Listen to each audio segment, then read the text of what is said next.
2024 বৰ্ষৰ 6 ডিসেম্বৰৰ পৰা 15 ডিসেম্বৰৰ ভিতৰত যিবোৰ ইম্পৰ্টেন্ট কাৰেন্ট এফেয়াৰ্স আছে সেইবোৰ সংগ্ৰহ কৰি আজিৰ এই ভিডিওটো প্ৰস্তুত কৰা হৈছে। আজিৰ এই ভিডিওটোত new appointment, days and themes, awards, sports আৰু মিসেলেনিয়াছ সম্পৰ্কে কেইটামান কাৰেন্ট এফেয়াৰ্সৰ প্ৰশ্ন আছে আৰু এই প্ৰশ্নৰ উত্তৰসমূহ অসমীয়াত আলোচনা কৰা হৈছে। প্ৰথম প্ৰশ্নটো হৈছে ভাৰতীয় ৰিজাৰ্ভ বেংকৰ গভৰ্ণৰ হিচাপে কোনে নিযুক্তি লাভ কৰিছে? এই প্ৰশ্নটোৰ উত্তৰ হৈছে সঞ্জয় মালহোত্ৰা। সঞ্জয় মালহোত্ৰা হৈছে ভাৰতীয় ৰিজাৰ্ভ বেংকৰ বৰ্তমান governor. Reserve bank of India হৈছে ভাৰতৰ কেন্দ্ৰীয় বেংকিং প্ৰতিষ্ঠান আৰু ই ভাৰতীয় টকাৰ মুদ্ৰানীতি নিয়ন্ত্ৰণ কৰে। কেতিয়াবা পৰীক্ষাত প্ৰশ্ন আহে ভাৰতৰ চেন্ট্ৰেল বেংক বুলি কাক কোৱা হয়? তেতিয়া তাৰ উত্তৰ হ'ব RBI। ৰিজাৰ্ভ বেংক অফ ইণ্ডিয়াক ভাৰতৰ চেন্ট্ৰেল বেংক বুলিও কোৱা হয়। এই ৰিজাৰ্ভ বেংক অফ ইণ্ডিয়াই ভাৰতীয় টকাৰ মুদ্ৰানীতি নিয়ন্ত্ৰণ কৰে। 1935 চনৰ 1 এপ্ৰিলত ৰিজাৰ্ভ বেংক অফ ইণ্ডিয়াৰ প্ৰতিষ্ঠা হৈছিল আৰু মুম্বাইত ইয়াৰ মুখ্য কাৰ্যালয় অৱস্থিত। 2 নং প্ৰশ্ন, মহাৰাষ্ট্ৰৰ বৰ্তমান মুখ্যমন্ত্ৰী গৰাকীৰ নাম কি? তেখেতে অলপতে নিৰ্বাচিত হৈ শপত গ্ৰহণ কৰিছে। সেই কাৰেন্ট এফেয়াৰ্সৰ বাবে এইটো এটা ইম্পৰ্টেন্ট প্ৰশ্ন। তেখেতৰ নাম হৈছে দেবেন্দ্ৰ ফাডনবিছ। দেবেন্দ্ৰ ফাডনবিছ হৈছে মহাৰাষ্ট্ৰৰ বৰ্তমান মুখ্যমন্ত্ৰী। মহাৰাষ্ট্ৰৰ ৰাজধানী হৈছে মুম্বাই আৰু মহাৰাষ্ট্ৰৰ বৰ্তমান ৰাজ্যপাল গৰাকীৰ নাম হৈছে CP ৰাধাকৃষ্ণন। 3 নং প্ৰশ্ন, প্ৰতি বছৰে কিমান তাৰিখে বিশ্ব ভূমি দিৱস পালন কৰা হয়? বিশ্ব ভূমি দিৱস বা ৱৰ্ল্ড সইল ডে। এই প্ৰশ্নটোৰ উত্তৰ হৈছে 5 ডিসেম্বৰ। 2014 চনৰ 5 ডিসেম্বৰত প্ৰথমবাৰৰ বাবে বিশ্ব ভূমি দিৱস পালন কৰা হৈছিল। জনসাধাৰণৰ মাজত ভূমিৰ গুৰুত্বৰ বিষয়ে সজাগতা বৃদ্ধি কৰাৰ বাবে এই দিৱস উদযাপন কৰা হয়। 2024 বৰ্ষৰ বিশ্ব ভূমি দিৱসৰ থিম বা বিষয়বস্তু হৈছে caring for soils, measure, monitor, manage. 4 নং প্ৰশ্ন, প্ৰতি বছৰে কিমান তাৰিখে মহাপৰিনিৰ্বাণ দিৱস পালন কৰা হয়? এই প্ৰশ্নটোৰ উত্তৰ হৈছে 6 ডিসেম্বৰ। ভাৰতৰ সংবিধান প্ৰণেতা ডক্টৰ ভীমৰাও আম্বেদকাৰৰ প্ৰতি সন্মান জনাই প্ৰতি বছৰে তেখেতৰ মৃত্যু তিথি অৰ্থাৎ 6 ডিসেম্বৰৰ দিনটোক মহাপৰিনিৰ্বাণ দিৱস হিচাপে পালন কৰা হয়। গতিকে মনত ৰাখিব লাগিব মহাপৰিনিৰ্বাণ দিৱস প্ৰতি বছৰে 6 ডিসেম্বৰত পালন কৰা হয় আৰু এই দিৱসৰ লগত কোনগৰাকী ব্যক্তি জড়িত? তেখেত হৈছে ভাৰতৰ সংবিধান প্ৰণেতা ডক্টৰ ভীমৰাও আম্বেদকাৰ। 5 নং প্ৰশ্ন, 2024 বৰ্ষৰ আন্তঃৰাষ্ট্ৰীয় মানৱ অধিকাৰ দিৱসৰ বিষয়বস্তু কি?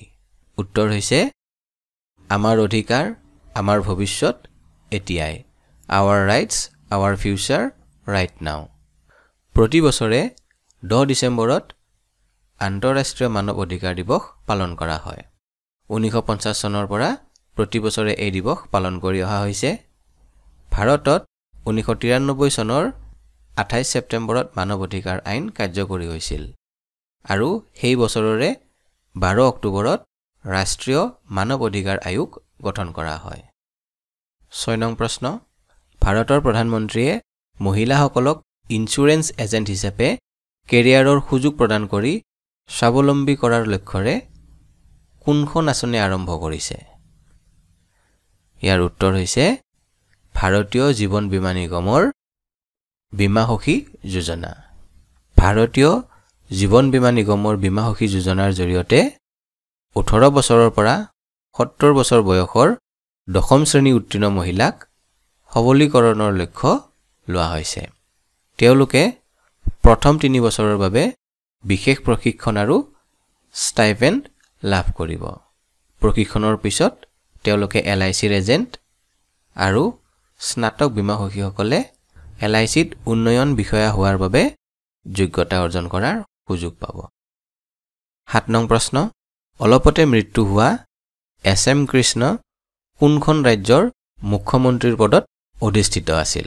উত্তৰ হৈছে কৰ্ণাটক। কৰ্ণাটকৰ ৰাজধানী হৈছে বেংগালুৰু বৰ্তমান ৰাজ্যপালগৰাকীৰ নাম হৈছে থাৱাৰচন্দ গেহলট আৰু মুখ্যমন্ত্ৰীগৰাকীৰ নাম হৈছে সিদ্ধাৰামাইয়া 8 নং প্ৰশ্ন ৰাতাপানী সংৰক্ষিত বনাঞ্চল কোনখন ৰাজ্যত অৱস্থিত উত্তৰ হৈছে মধ্যপ্ৰদেশ অলপতে ৰাতাপানী সংৰক্ষিত বনাঞ্চলক মধ্যপ্ৰদেশৰ 8ম আৰু ভাৰতৰ ভিতৰত 57তম ব্যাঘ্ৰ প্ৰকল্প হিচাপে ঘোষণা কৰা হৈছে মধ্যপ্ৰদেশৰ ৰাজধানী হৈছে ভোপাল বৰ্তমান ৰাজ্যপালগৰাকী হৈছে মংগুভাই চি পেটেল আৰু মধ্যপ্ৰদেশৰ বৰ্তমান মুখ্যমন্ত্ৰীগৰাকীৰ নাম হৈছে ডক্টৰ মোহন যাদৱ 9 নং প্ৰশ্ন পিএমজি দিশাৰ সম্পূৰ্ণ নাম কি উত্তৰ হৈছে প্ৰধানমন্ত্ৰী গ্ৰামীণ ডিজিটেল সাক্ষৰতা অভিযান অসমীয়াত ইয়াক প্ৰধানমন্ত্ৰী গ্ৰামীণ ডিজিটেল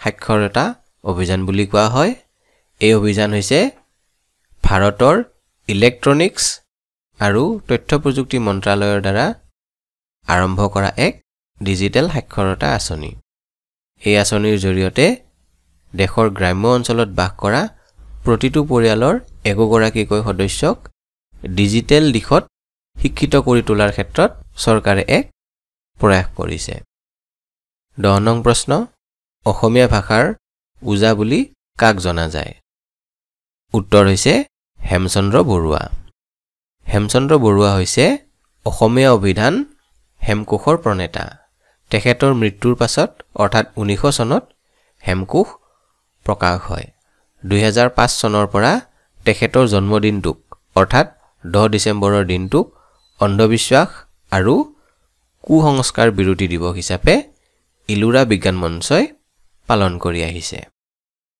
এই দহটাই হৈছে 6 ডিচেম্বৰৰ পৰা 15 ডিচেম্বৰৰ ভিতৰত সংগ্ৰহ কৰা কেইটামান ইম্পৰ্টেন্ট কাৰেণ্ট এফেয়াৰ্ছৰ প্ৰশ্ন এই আটাইকেইটা প্ৰশ্ন আগন্তুক পৰীক্ষাৰ কাৰণে ইম্পৰ্টেন্ট হেহে আটাইকেইটা প্ৰশ্নৰ উত্তৰসমূহ মনত ৰখাৰ লগতে প্ৰশ্নসমূহৰ লগত যিখিনি নোট দিয়া হৈছে সেইখিনিও মনত ৰাখিবলৈ চেষ্টা কৰিব ভিডিওটো ভাল পালে লাইক কমেন্ট আৰু শেয়াৰ কৰিব যদি আপুনি এতিয়াও এই চেনেলটো সাবস্ক্ৰাইব কৰা নাই তেনেহলে সাবস্ক্ৰাইব কৰিবলৈ অনুৰোধ কৰিলো কাৰণ এই চেনেলত প্ৰতিযোগিতামূলক পৰীক্ষাৰ কাৰণে দৰকাৰী বিষয়ৰ ভিডিও আপলোড হৈ থাকে চেনেলটো সাবস্ক্ৰাইব কৰাৰ পিছত নটিফিকেশন বেলটো অন কৰি অলট ক্লিক কৰিব তেতিয়া এই চেনেলত আপলোড হোৱা যিকোনো ভিডিওৰ নটিফিকেশন প্ৰথমে আপোনাৰ ওচৰলৈ যাব ধন্যবাদ